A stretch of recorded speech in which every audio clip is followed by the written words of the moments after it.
तो 26 सितंबर को राजस्थान में हुई रीट परीक्षा को लेकर बड़े बड़े खुलासे हो रहे हैं। आरएएस, आरपीएस से लेकर निचले स्तर तक अधिकारी, कर्मचारी, पुलिसकर्मी की संलिप्तता के आरोपों में पकड़े जा चुके हैं। कई निलंबित हुए हैं और इसी परीक्षा के आयोजन को सफल बताकर इसे गिनीज बुक में दर्ज कराने चले थे राजस्थान के शिक्षा मंत्री गोविंद सिंह डोटासरा। अब वे भी और उनकी सरकार भी इन कार्रवाइयों के बाद विपक्ष के निशाने पर आ गए हैं। अब ये मुद्दा उनके लिए गलफास बन गया है। कैसे, देखिए ये खास रिपोर्ट।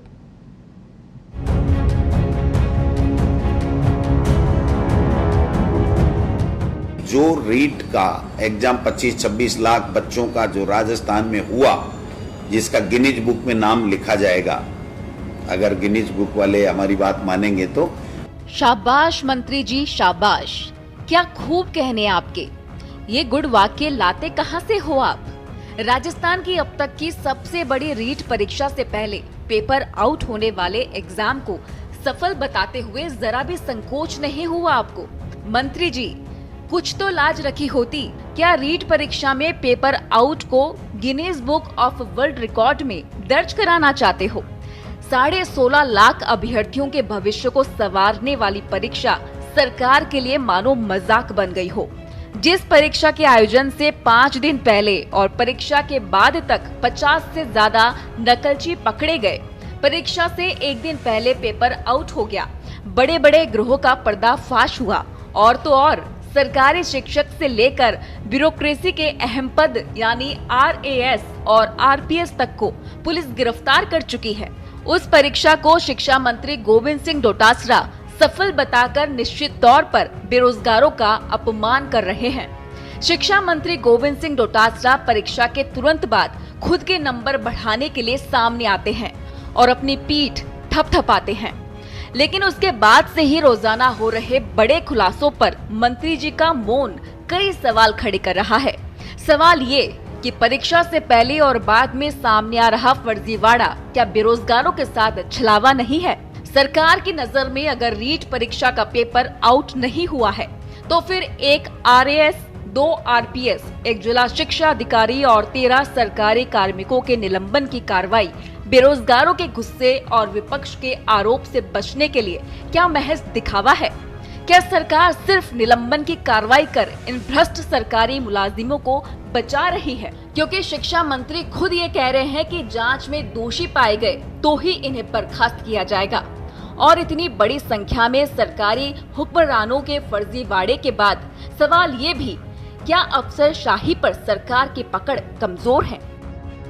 जो रीट का एग्जाम 25-26 लाख बच्चों का जो राजस्थान में हुआ, जिसका गिनीज बुक में नाम लिखा जाएगा, अगर गिनीज बुक वाले हमारी बात मानेंगे तो, और जिस तरीके से, शानदार तरीके से दिया गया, आप सोशल मीडिया में उनके कमेंट्स देखिए। जो बच्चे बाहर से, एमपी से, यूपी से, बिहार से आए, वो ये कह रहे हैं हमने ऐसा उत्सव कभी नहीं देखा। यानी अपनी एग्जाम को उत्सव के रूप में लोगों ने परिवर्तित किया। इसके ये तो थी मंत्री जी की वाहवाही लूटने की बात।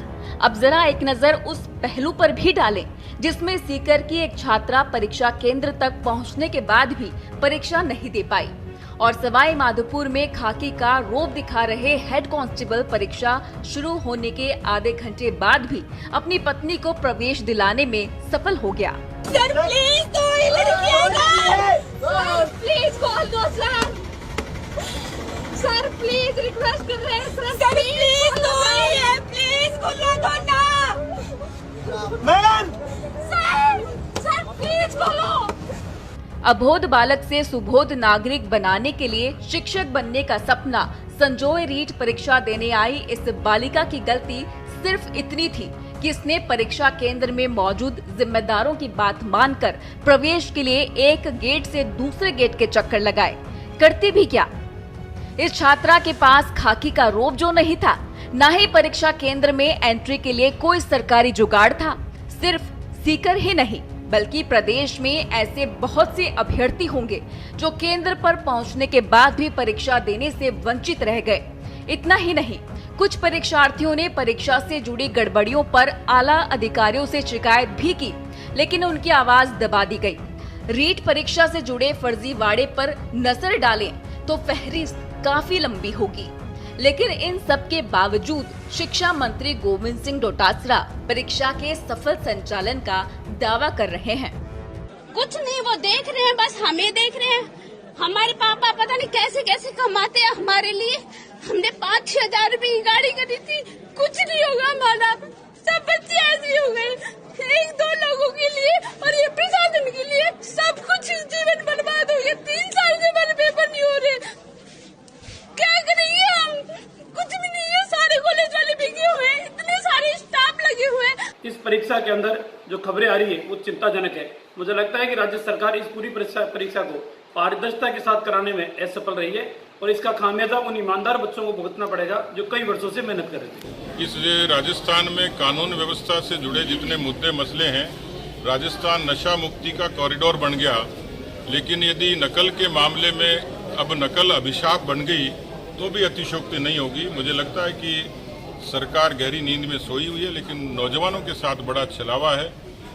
इकबाल होता तो शायद उस पर कोई कठोर कार्रवाई होती, कोई कार्य योजना बनती। संचार क्रांति के इस युग में सरकार ने रीट परीक्षा में नकल रोकने के लिए प्रदेश भर में इंटरनेट सेवा बंद करने जैसा पिछड़ा कदम उठाया, जिससे प्रदेश के करोड़ों उपभोक्ताओं के अधिकारों का तो हनन हुआ ही, रोजाना 2 जून की रोटी का जुगाड़ करने वालों का रोजगार भी बाधित हुआ। इसके बावजूद भी नकल नहीं रुक पाई। मतलब ये कहा जाए कि सरकार ने इंटरनेट बंद कर नकल कराने का मैनुअल मोड नकलचियों के लिए जारी रखा। रीट परीक्षा में गड़बड़ झाला उस वक्त हुआ जब सरकार ने परीक्षा के सफल आयोजन को लेकर पूरा तंत्र इसमें झोंक दिया था। खुद मुख्यमंत्री अशोक गहलोत पल पल की मॉनिटरिंग कर रहे थे। नकलचियों और भ्रष्ट अफसरों को डराने के लिए कई सख्त आदेश भी आए, लेकिन तमाम आदेश सिर्फ कागजी बनकर ही रहे।